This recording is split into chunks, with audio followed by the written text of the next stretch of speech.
அன்பான மாணவர்களே, இப்பொழுது சரிவகத்தை பற்றி இப்போ பார்க்க போகிறோம். சரிவகம் என்றால் என்ன? சரிவகம் என்றால் என்ன? அதாவது மேலே ஒரு நேர்கோடு, கீழே ஒரு நேர்கோடு. இது பெருசாக, அதை விட இது கீழே உள்ள கோடு பெருசாக இருக்கும். இப்போ வந்து பாருங்கள், இப்படி வரைகிறோமா? இப்போ இதை ஏன்னு எடுத்துக்கிறோம், இது பின்னு எடுத்துக்கிறோம். இதனுடைய பரப்பளவு எப்படி பார்க்கறது என்பதை இப்போ பார்ப்போம். சரிவகத்தின்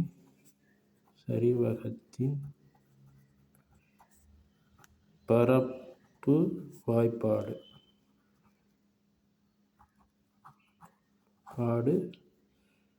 நிரூபணம். எப்படி இதை நிரூபிக்கிறது? ஃபஸ்ட்டு ஹெச் எடுத்துக்கணும். அப்புறம் இது எக்ஸு, இது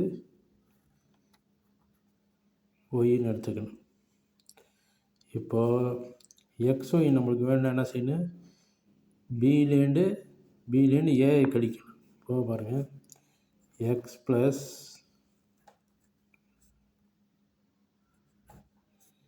ஈக்குவலு பி மைனஸ் ஏ. இது ஒன்றுன்னு வச்சுக்கோ.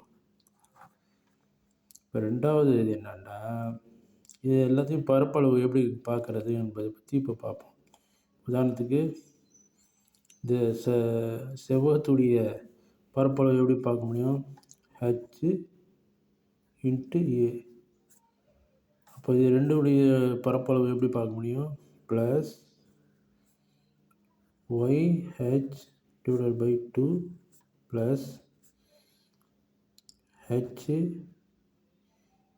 எக்ஸ் டிவைடட் பை 2 எடுத்துக்கலாமா?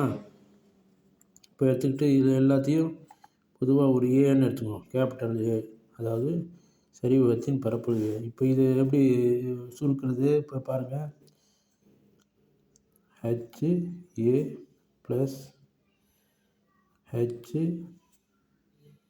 Y plus X divided by 2ன்னு எடுத்துக்கலாமா?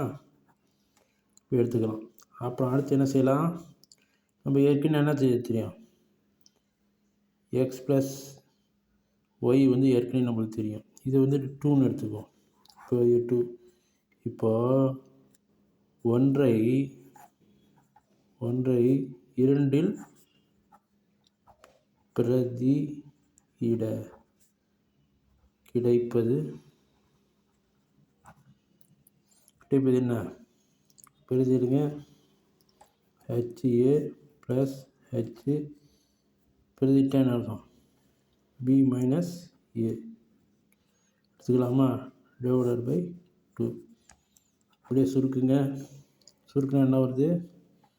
H A plus H B plus H A divided by 2.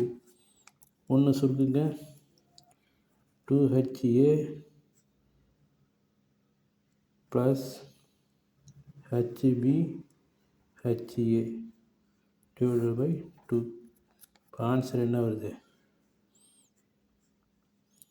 சரிங்க, கழிச்சானது 2HAலேருந்து 1H கழிச்சா 1HA plus HB divided by